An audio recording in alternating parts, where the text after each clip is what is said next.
আল্লাহ তাআলা বলেন, আমি 3টি দায়িত্ব দিয়ে রসুলকে সাল্লাল্লাহু আলাইহি ওয়াসাল্লাম পৃথিবীতে পাঠাইছি। কয়টা দায়িত্ব দিয়ে? মুমিনদের জন্য 3টি কাজ করবে নবী আমার। এই 3টা কাজ হলো ইয়াতলু আলাইহিম আয়াতিহি। 1 নাম্বার, আমার বন্ধু আমার কোরআন, পুরা 30 পারা কোরআন উম্মতকে তিনি একাই নিজ জবানে আমি আল্লাহর কাছ থেকে গ্রহণ করে তেলাওয়াত করে উম্মতকে শিখাবেন, তেলাওয়াত করবেন উম্মতের সামনে। এই দায়িত্ব দিয়ে আমি আমার রসুলকে পাঠিয়েছি। এই জন্য পুরা কোরআন এই পৃথিবীবাসী, মজার বিষয় কি, কোরআনের প্রথম অক্ষর থেকে নিয়ে শেষ অক্ষর এই পৃথিবীবাসী সাহাবায়ে কেরাম প্রত্যেকটা আয়াত, প্রতিটা শব্দ, প্রতিটা সূরা সর্বপ্রথম পৃথিবীবাসী শুনছে নবীজির জবান দিয়ে। নবীজির জবান থেকে বের না হয়ে অন্য কোনো ওয়ে, অন্য কোনো পদ্ধতিতে কোরআনের একটি শব্দ কি হয় নাই। প্রতিটা আয়াত, প্রতিটা অক্ষর, প্রতিটা শব্দ আল্লাহ তাআলা কার উপরে নাজিল করছেন? হুজুর সাল্লাল্লাহু আলাইহি সাল্লামের উপর। এরপরে নবীজি উচ্চারণ করছে আর ওই সাহাবীরা কি করছে? শুনছে। তো আল্লাহ বলছেন, আমি আমার রাসূলকে দিয়ে প্রথম যে কাজটা করালাম সেটা হলো কোরআনুল কারীমের তেলাওয়াত। অতএব এটা মনে রাখবেন, আপনাদের আমাদের স্কুলে পড়েন আর কলেজে পড়েন আর কিছুই না পড়েন, কিন্তু আপনি মুসলমান হওয়ার পরেও, নবীর উম্মত, আখিরি নবীর উম্মত হওয়ার পরেও আল্লাহর কোরআন যারা দেখে দেখেও পড়তে পারেন না সহি শুদ্ধ, বিশ্বাস করেন, আপনার হাত পায়ে ধরে বলি, আপনার সাথে নবীজির কোনো সম্পর্ক নেই। মানে হুদা কথা কইয়েন না। হ্যাঁ, এটা দুনিয়া না, হিসাব, হিসাবের ময়দান আখেরাত। দুনিয়া মাতবরি দেখাইয়েন না। দুনিয়া তো আপনি ধমক দিলেন আর হুজুর, এই হুজুর কথা উল্টা পাল্টা কইয়েন না। আচ্ছা, তো থামাই দিলেন আরে আমার। এরপরে এরপরে ফুটাঙ্গিরি মারেন। দুনিয়া দুনিয়া ফুটাঙ্গিরি মারলে তো লাভ নাই, আখেরাতে পারবেন নি, আগে হেটা না বুঝ করবে। আল্লাহ তাআলা তো বলছে, বান্দা আমি আছি, আইসো কবরে। এই জন্য 1 নাম্বার, ইয়াতলু আলাইহিম আয়াতিহি। আপনাদের কাছে অনুরোধ, একজনও যদি বুঝে থাকেন, বয়স্ক নওজোয়ান মুসলমান হিসাবে প্রত্যেকেই রাসূলুল্লাহ সাল্লাল্লাহু আলাইহি সাল্লামের সাথে প্রথম সম্পর্ক কোরআনুল কারীমের তেলাওয়াত। কি বলেন না নবী সাল্লাল্লাহু, আচ্ছা 40 বছর বয়সে ওই হেরা গুহার মধ্যে, গারে হেরা, যেখানে জিব্রাইল আসছে, তো নবীজির উপরে প্রথম কি নাজিল করছে? কোরআন। এই যেদিন থেকে কোরআন নাজিল হয়েছে সেদিন থেকে পৃথিবীবাসী জানছে ইনি আল্লাহ সাল্লাল্লাহু আলাইহি সাল্লাম। তিনি তো রসুল আগের থেকেই, কিন্তু পৃথিবীবাসী জানছে কোন দিন কোরআন নাজিল শুরু হয়েছে। তাহলে কোরআনুল কারীমের নাজিলের মাধ্যমে আল্লাহ তাআলা পৃথিবীবাসীর সামনে নিজ বন্ধুকে পরিচিত করালেন।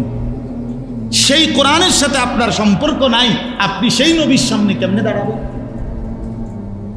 আপনি যে সাইয়া সাইয়াও পড়তে পারেন না, আপনি পড়ার মানসিকতাও রাখেন না, আপনি শুদ্ধ করার মানসিকতা, আপনি তো ওইটা হুজুরগো সম্পত্তি না, তো মুমিনের জন্য। কথা বলেন না কেন? কোরআনুল কারীম হুজুরদের জন্য। হ্যাঁ, তো ইমাম সাহেব শুধু শুদ্ধ পড়বে, আপনি পড়বেন না কেন? পারবেন না কেন? আমি একবার এক বয়স্ক চাচারে জিজ্ঞাসা করছি, চাচা কোরআন শরীফ সহি শুদ্ধ পড়তে পারেননি? আল্লাহর রহমতে আমার 3 নাতি হাফেজ। এটা নিয়ে আমি রেজিং গেছি, আবার আমার উত্তর দিচ্ছে, মানে 3 নাতি হাফেজ।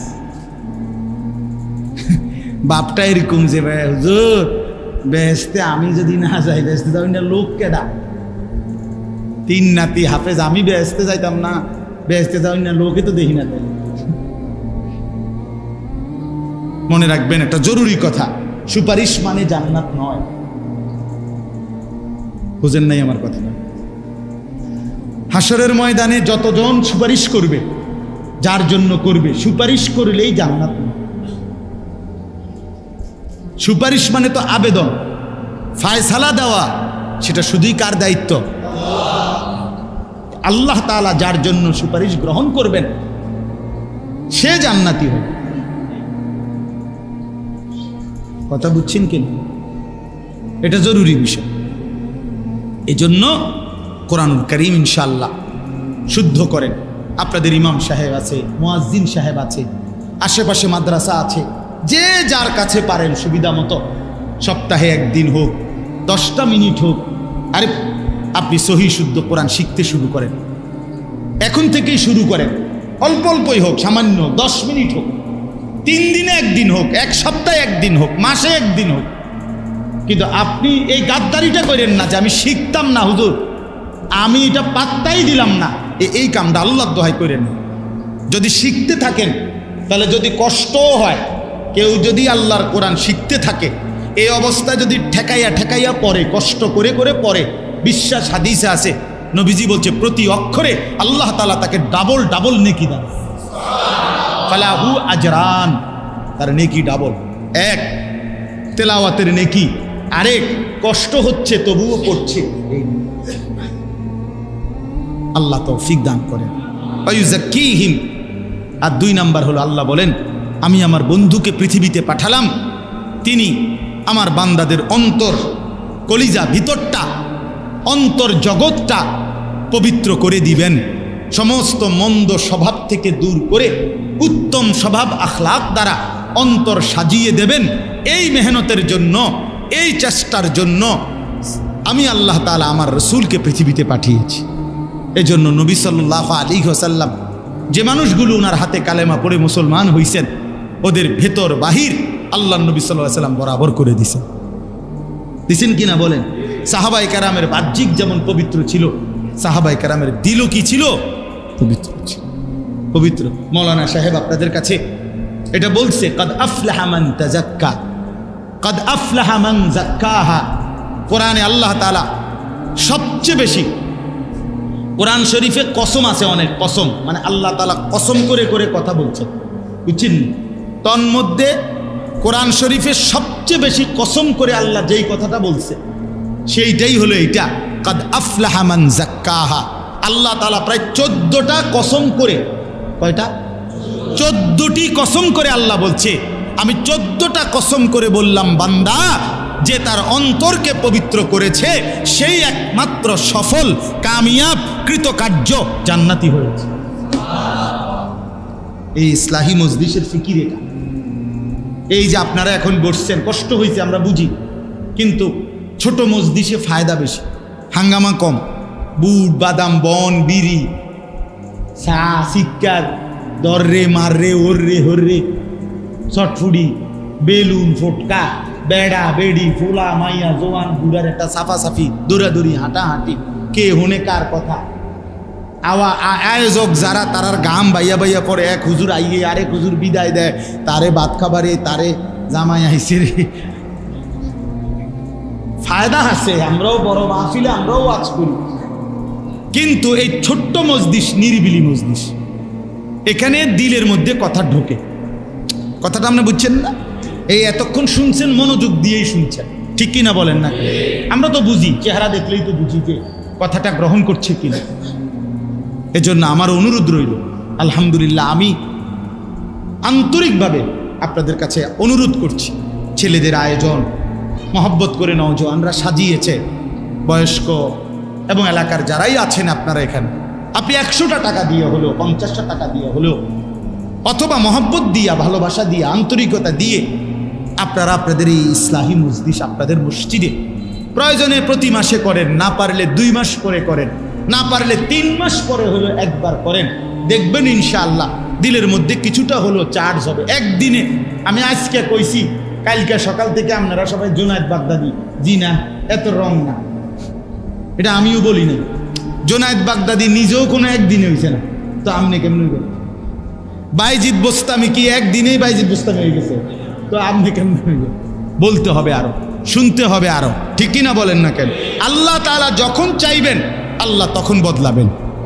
এই জন্য আপনারা আপনাদের এই ওয়ায়ুযাক্কিহিম, নবীজির এটা একটা জিম্মাদারি যে তিনি অন্তর ভিতর সাফ করার, পবিত্র করার মেহনত করছেন। অতএব এই ইসলাহি মজলিসের মূল মাকসাদ অন্তর পবিত্র করা। কি পবিত্র করা বাপ বলেন না? অতএব এই মজলিসটা সামনের দিনেও চালু রাখার জন্য আপনারা চেষ্টা করবেন তো ইনশাআল্লাহ? বলেন, ওয়াদা করেন, হাত তুলে ওয়াদা করেন, বলেন ইনশাআল্লাহ। 100টা টাকা হইলেও দিয়ে, 50টা টাকা দিয়ে, যে বাবা তোমগো মাহফিল করো, আমি দিলাম। 20টা টাকাই দিয়ে, আদর দিয়েন, সোহাগ দিয়েন, পজিটিভ কথা বললেন। ফুলা ফাইন আপনার আয়োজন করছে, আরে ফুলা আয়োজন করছে বেটা, ও আন্ডস্ত সদর কত, হ্যাঁ ওয়াজ করলে কি বেটা, নামাজ তো ফরজ না। এটা আপনি তো এটা বেটকি মেললেন আর কি। আপনি এটারে ইতিবাচক বলেন, পজিটিভ বলেন, যে বাবা মাশাআল্লাহ মাহফিল তো করছো, চলো এবার নামাজটাও পড়ো। কথা বলেন না? মাশাআল্লাহ বাবা মাহফিল করছো, কত সুন্দর তোমরা, এবার চলো মসজিদেও আসো। এমনি কোন পজিটিভ বলেন, ইতিবাচক বলেন। আপনি বেটকি দিয়ে উড়াই দিলেন, এরপরে ফুলায় কবে এই জন্য বুড়া মানুষ দেখতেন। কথার কথা লাগবে নি, এটা কাজ। এই জন্য আমরা কি বলি? হাবাচক বলি, ইতিবাচক বলি। আল্লাহ তাআলা তৌফিক দান করেন। আইয়ুআল্লিমুহুমুল কিতাবা ওয়াল হিকমা। আল্লাহ বলেন আমার রসুলকে পাঠিয়ে তৃতীয় উদ্দেশ্য, এটাই শেষ উদ্দেশ্য। আল্লাহ বলেন এই কোরআন আমার এবং আমার রসুলের সুন্নাহ, এই কোরআন এবং সুন্নাহর আলোকে হাতে কলমে আমার ইমানদার বান্দাদের জীবন সাজিয়ে দিবেন। প্র্যাকটিক্যাল কোরআন সুন্নাহর আলোকে ইসলামের রং ধরায় দিবেন প্রত্যেকের মধ্যে। এই উদ্দেশ্যে আমি আল্লাহ আমার রসুলকে পাঠিয়েছি। এই 3টা উদ্দেশ্য। কয়টা উদ্দেশ্য? 1, কোরআনুল কারীমের বিশুদ্ধ তেলাওয়াত। 2, অন্তর পবিত্র করা। 3, কোরআন সুন্নাহর আলোকে জীবন গড়া। এই ছিল নবীজির পৃথিবীতে আগমনের উদ্দেশ্য। 23 বছরে নবীজি এটাই করছে। কোরআনুল কারীম 100 পারা আল্লাহর কাছ থেকে নিয়ে প্রত্যেকটা সাহাবায়ে কেরামের সামনে পেশ করতেন। সাহাবায়ে কেরামের অন্তরকে আল্লাহর মহব্বত মারেফত দিয়া গুনাহের বদ আসর থেকে পবিত্র করাই দিয়েছেন। আর কি করছেন? পুরাটা জীবন কোরআন সুন্নাহর আলোকে কিভাবে চালাবে সেটা একটা একটা করে ধরে ধরে ধরে ধরে ধরে উম্মতকে কি করে দিয়েছেন? শিখায় দিয়েছেন। ওয়া ইন কানু মিন ক্বাবলু লাফি যালালিম মুবিন। এই শেষ কথাটা মনোযোগ দিয়ে শুনেন। আল্লাহ বলেন এই 3টি ব্যতীত, ওই ভাই আবার শুনেন, এই 3টি ব্যতীত, 3টি কি কি? কোরআনুল কারীমের তেলাওয়াত, বলেন তো। 2, অন্তর পবিত্র করা। 3, কোরআন সুন্নাহর আলোকে জীবন গড়া। এই কয়টা হইল? আল্লাহ তাআলা বলেন ওয়া ইন কানু মিন ক্বাবলু, এই জিনিসগুলো ব্যতীত তারা হলো লাফি যালালিম মুবিন, সুস্পষ্ট পথহারা, গোমরাহ। এবার আপনি আপনার পরিচয় নিয়ে নেন, আপনার ফয়সালা আপনি করে নিয়েন। আল্লাহ তাআলা বলছেন কোরআনুল কারীমের তিলাওয়াত যার জিন্দেগিতে নাই, বিশুদ্ধ কোরআনই পড়তে পারে নাই, অন্তর পবিত্র করার চেষ্টা করে নাই, কোরআন সুন্নাহর আলোকে জীবন সাজাবার চেষ্টা নাই, তো সে সুস্পষ্ট গোমরাহ, সে মূলত পথ হারা। আপনি না বলতেছেন সে অনেক কিছু, অনেক কিছু। আরে বাপ, অনেক কিছু। আল্লাহ তো বলছে সে যালালিম মুবিন, সে সুস্পষ্ট কি? পথভ্রষ্ট। সূরা আলে ইমরান 164 নম্বর আয়াত। আমনের দরকার হইলে না আবার ফিরে আবার শুনলেন, আপনাকে ইমাম সাহেব আবার বলতে বলিয়ে তাফসীরে মাআরিফুল কোরআন দেখেন, আপনি পড়েন, আপনি ভেবে দেখেন। এই জন্য দয়া করে নিজেরে বরবাদ করেন। তু আগার মেরা নিহি বনতা না বন আপনা তো বন। সৈয়দ আবুল হাসান আলী নদভী রহমতুল্লাহ আলাইহি বলতেন, হে যুবক, নওজোয়ানদেরকে তিনি বিশেষভাবে বলতেন এটা, যে হে যুবক, তুমি যদি আমার জন্য কিছু নাও হও, এই সমাজ, এই দেশ, এই জাতির কোনো প্রয়োজন যদি পূরণ নাও করো, আপনা তো বন, নিজের জন্য তো হও, নিজের ভালোটা তো করো, নিজেরে নষ্ট করো না, নিজেরে কেন বরবাদ করে দেবে? এই সারা রাত নারী দেখে শেষ পর্যন্ত তুমি কই যাইবা? সারাদিন উলঙ্গ ছবি দেখলে শেষ পর্যন্ত তোমার গন্তব্য কি? 24 ঘন্টা মোবাইলের মধ্যে জিন্দেগিটা দিয়া দিলে এরপরে তোমার পরিণতিটা কি? এক ওয়াক্ত নামাজ না পড়লে, কোনোদিন ফজরের নামাজ না পড়লে নওজোয়ান, এরপরে জীবনটা কি? তুমি কি মরবা না? তুমি কি কবরে যাইবা না? তাইলে তুমি দেখো নাই ডানে বামে কেউ মরতে? এই পৃথিবীর কত হাস্যোজ্জ্বল মানুষ তো চলে গেছে। এই পৃথিবী তো বারবার ধোকা দেয়, বারবার ধোকা দেয়। দুনিয়া তো আমার দাদাকে থাকতে দেয় না, বাপকে থাকতে দেয় না। আমার আব্বা, অনেকেই চেনে, আমার আব্বা কুমিল্লা শহরে ঠাকুরপাড়া বড় মসজিদ যেটা রেকর্ড, এই ঠাকুরপাড়া বড় মসজিদে 43 বছর একটানা আমার বাবা ইমাম ছিল, একই মসজিদ। ওখানে একটা প্রাইমারি স্কুল আছে, সাথে রামকৃষ্ণ স্কুল, এইটার এই পাশে। এখন নতুন করে হইতেছে মসজিদটা। আমার আব্বা ছিল ইমাম, 43 বছর বাবা ইমাম ছিল। আমার সেই বাপ তো নাই, আমার দাদাও তো নাই, কত মানুষ আমার বংশের সে তারাও নাই। এই জন্য যুবক ভাই, কবরস্থানে কোনোদিন মন চাইলে একবার দাঁড়ায় হিসাব নিও, দেখো কবরস্থানে যুবকের খবর আছে। কবরস্থান শুধু বৃদ্ধদের কবরস্থান না, এখানে 12 বছরের, 14 বছরের, 20 বছরের নওজওয়ানের কবর আছে কিনা, আছে কিনা বলেন? ইন্না যারআ কাদ তুদরিকুল আহাতু ক্বাবলা আন ইয়াবলুগা। হাসান বসরি রাহমাতুল্লাহ আলাইহি যুবকদেরকে বলতেন, যুবক শোনো, মনে রেখো, সব ফুল, সব গাছ, সব চারা কাটা পর্যন্ত পৌঁছায় না, তার আগেই অনেক ফুল, অনেক গাছ, অনেক চারা পরিপক্ক হওয়ার আগে আগেই ঝরে যায়, ঝরে পড়ে। এক আম গাছে যত মুকুল ধরে, সব মুকুল আম হয় না, আম হয়। এক ক্ষেতে যত ধান হয়, সব ধান ধান হয় না, সিটাও হয়। এই জন্য দয়া করে এই যে কয়জন ভাই আমি মহব্বতের সাথে বললাম, নিজের জীবনের কদর করেন। যুবক ভাই তোমরাও নওজোয়ান ভাই, হায়াতের কদর করো, হিম্মতের সাথে নামাজ পড়ো। ফজরের নামাজ পারতা না কা, তুমি ঘুমের কাছে হাইরে যাবে কেন? তুমি একটা শক্ত সামর্থ্য নওজোয়ান, আমি মুসলমান, সাধারণ একটা ঘুম আমারে হারায় দিবার কি রে কষ্ট বেটা, বলো কি বেটা? এজন্য মনে রাখবেন, এই শেষ জামানায় একটা জরুরি কথা, ফজরের নামাজ যারা নিয়মিত জামাতের সাথে পড়বে, ইনশাআল্লাহ ইনশাআল্লাহ ইমাম মাহাদির পক্ষে যুদ্ধ করবে তারা। সত্যি, এটা হাদিস।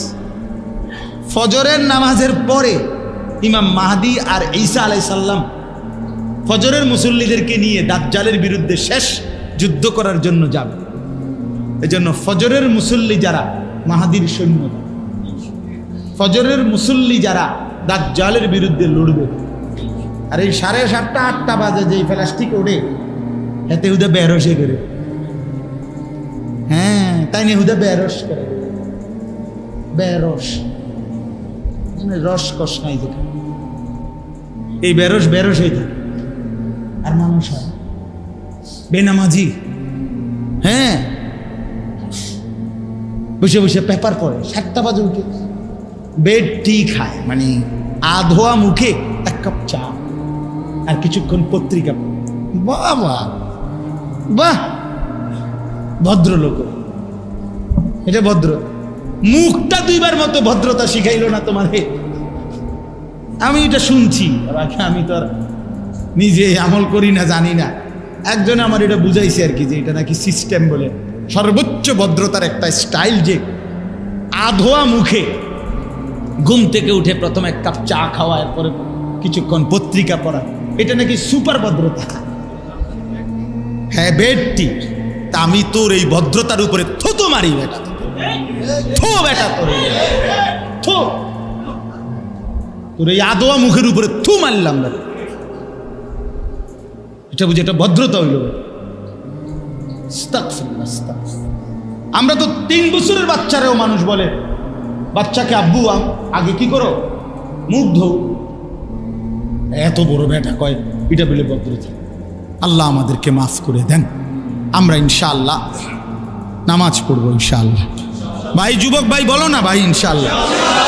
নওজোয়ান হিম্মত করো, হিম্মত করো ইনশাআল্লাহ।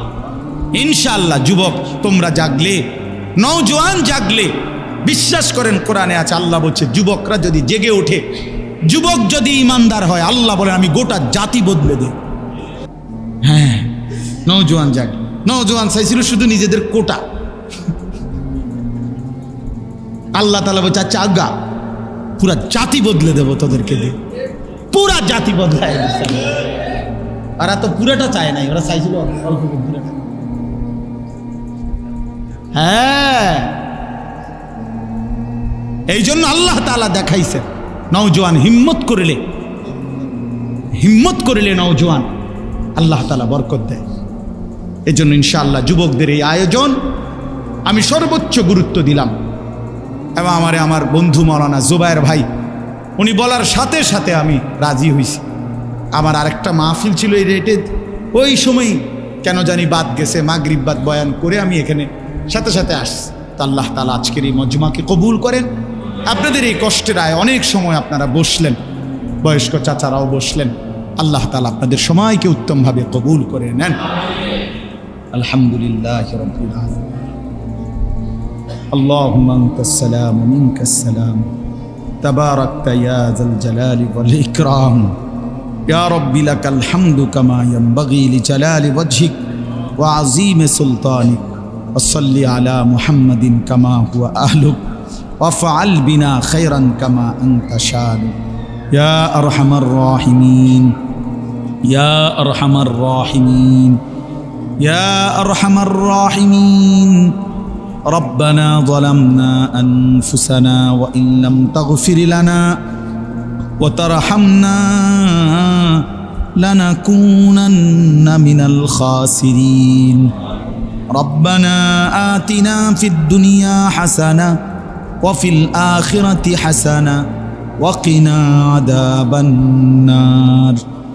ربنا وآتنا ما وعدتنا على رسلك ولا تخزنا يوم القيامة إنك لا تخلف الميعاد.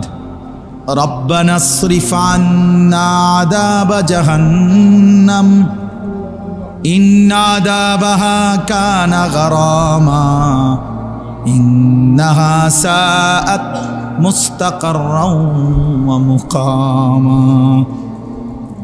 رب ارحمهما كما ربياني صغيرا. رب ارحمهما كما ربياني صغيرا. ربنا هب لنا من أزواجنا وذرياتنا قرة أعين وجعلنا للمتقين إماما. رب اجعلني مقيم الصلاة ومن ذريتي ربنا وتقبل دعاء. ربنا اغفر لي ولوالدي وللمؤمنين يوم يقوم الحساب. رب العالمين পরওয়ারদিগারে আলম, গুনাহগার নাফরমান গোলাম, আপনার ঘরের মধ্যেই বসেছিলাম, আপনার কথাই শুনতেছিলাম, আপনার বন্ধুর আলোচনাই শুনতেছিলাম মাওলা।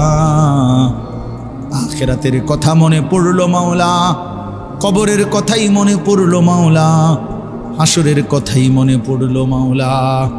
আল্লাহ, পেছনের জিন্দিগি বড় বেশি অন্ধকার, নাফরমানের এক জিন্দিগি মাওলা। আল্লাহ আল্লাহ, রাত গভীরে আল্লাহ আপনার কাছে ফরিয়াদ জানাই, আল্লাহ পেছনের জিন্দিগির গুনাহ খাতাগুলো মাফ করে দেন। আল্লাহ আপনার ঘরে বসিয়ে মাহরুম করে দিয়েন না মাওলা। আল্লাহ আপনি দয়া করে মাফ করে দেন, আপনি মাফ করে দেন। মাফ করলে আপনার কমবে না, মাফ না পেলে আমাদের উপায় থাকবে না, আযাব দিলে আপনার কোনো লাভ নাই, মাফ করে দিলে আপনার কোনো ক্ষতি নাই। আল্লাহ, এত গুনাহ নিয়ে চোখ বন্ধ করতে ভয় হয়, বিছানায় যেতেই ভয় হয় মাওলা। যদি আর কোনো দিন ঘুম না ভাঙ্গে, আর যদি চোখ না মেলে, এত গুনাহ নিয়ে কবরে যাব কেমনে, হাসরের ময়দানে দাঁড়াবো কেমনে? আল্লাহ, হাউজে কাউসারের পানি মিলবে কিভাবে? বন্ধুর সুপারিশ চাইবো কেমনে? আজই মাফ করে দেন, এখনই মাফ করে দেন। বাবাকে মাফ করে দেন, মাকে মাফ করে দেন, দাদা দাদি নানা নানিকে মাফ করে দেন, চাচা মামা ফুফা খালুকে মাফ করে দেন, চাচি মামি ফুফি খালাকে মাফ করে দেন, বিবিকে মাফ করে দেন, ছেলে মেয়েদেরকে মাফ করে দেন। আল্লাহ নাফরমান স্ত্রী দিয়েন না, আল্লাহ নাফরমান সন্তান দিয়েন না। আল্লাহ বেনামাজি বেহায়া বেপর্দা বউ বাচ্চা দিয়েন না। নাফরমান স্ত্রী সন্তান দিয়ে বেইজ্জতি কইরেন না, আসরের ময়দানে আটকায়া দিয়েন না। আল্লাহ ছেলে মেয়েদেরকে দিন দান করেন, বিবি বাচ্চাকে দিন দান করেন, ঘরে পরিবারে ঈমান আমল চালু করে দেন, ভাই বন্ধুদেরকে মাফ করে দেন, আত্মীয় স্বজনদেরকে মাফ করে দেন, সমস্ত কবরবাসীদেরকে মাফ করে দেন, কিয়ামত পর্যন্ত কবরের আযাব মাফ করে দেন। আল্লাহ আমাদের জিন্দেগি সুন্দর করে দেন, আগত জীবন সুন্দর করে দেন, নামাজি বানিয়ে দেন। আল্লাহ 5 ওয়াক্ত নামাজি বানিয়ে দেন, যুবক ছেলেগুলোরে নামাজি বানিয়ে দেন। আল্লাহ একটা ছেলেকেও বঞ্চিত কইরেন না, একটাকেও না। এদের মা মুসলমান, এদের বাপ মুসলমান, কলিজায় এদের রক্তে এদের ইসলাম। মাওলা আপনি বঞ্চিত করে দিয়েন না। আল্লাহ মাহাদির পক্ষে থাকবার তৌফিক দেন, দাজ্জালের বিরুদ্ধে লড়বার তৌফিক দেন। আল্লাহ আল্লাহ আমাদের প্রত্যেককে কবুল করেন। বাবা চাচা বয়স্ক মুরব্বী সকলকে হায়াত দারাজ করেন। পর্দার আড়ালের মা বোনদের উপরে দয়া করেন, রহম করেন। আল্লাহ সমস্ত মানুষকে নামাজি বানিয়ে দেন, সেজদাওয়ালা কপাল বানান, কাঁদনেওয়ালা চোখ বানান, জিকিরওয়ালা জবান বানান, মোহব্বতওয়ালা দিল বানান, সুন্নাতওয়ালা জিন্দিগি বানান। বন্ধুর সুন্নাতের অনুসরণ করবার তৌফিক দান করেন। আল্লাহ আমাদের প্রত্যেককে কবুল করে নেন, এই মসজিদখানা কবুল করে নেন। মসজিদের প্রথম দিন থেকে এই পর্যন্ত যার যত অংশগ্রহণ সহযোগিতা সবাইকে কবুল করেন।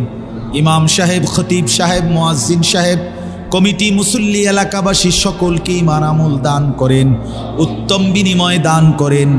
আজকের এই ইসলাহি মজলিস আপনি কবুল করে নেন। যুবকদের এই ইন্তজাম আপনি আল্লাহ কবুল করে নেন। যারা মাহফিল সাজালো আপনি তাদের জিন্দিগি সাজিয়ে দেন, আপনি তাদের আখলাক সাজিয়ে দেন। আল্লাহ এই মাহফিল খানা দায়েম করে দেন, আগামী দিনেও এই মাহফিলের ইন্তজাম করার মতো তৌফিক দান করেন। আল্লাহ আপনি আমাদের সবাইকে কবুল করেন। আমার গোটা দেশের উপরে খায়ের ও বরকত দান করেন, আমার দেশকে নিরাপদ করেন, প্রতি ইঞ্চি জমিনের মধ্যে ইসলাম প্রতিষ্ঠিত করে দেন। আল্লাহ আল্লাহ মাওলা আমরা ইনসাফকার শাসক চাই মাওলা, আমরা ন্যায়পরায়ণ শাসক চাই মাওলা, আমরা ইমামে আদেল চাই মাওলা। আর কোনো জালেম চাপায়া দিয়েন না, আর কোনোদিন জুলুমের শিকার হতে চাই না।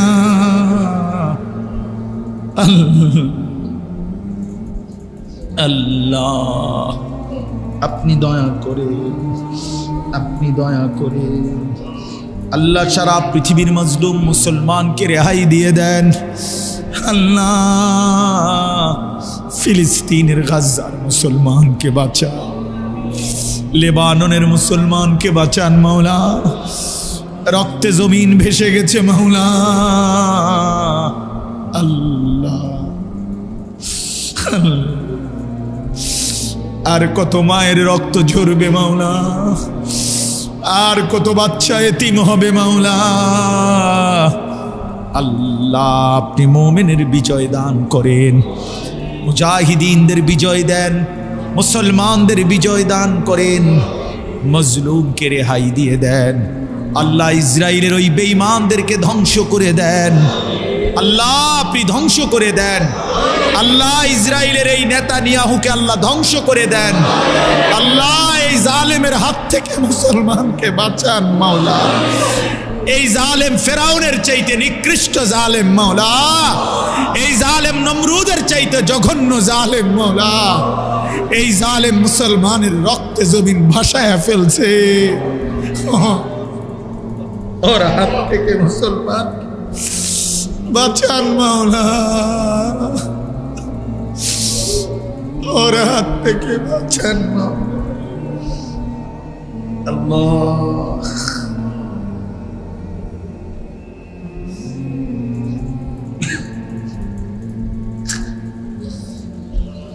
اللهم أعنا على ذكرك وشكرك وحسن عبادتك رب ارحمهما كما ربياني صغيرا صلى الله تعالى على خير خلقه محمد وآله وأصحابه أجمعين سبحان ربك رب العزة عما يصفون وسلام على المرسلين والحمد لله رب العالمين।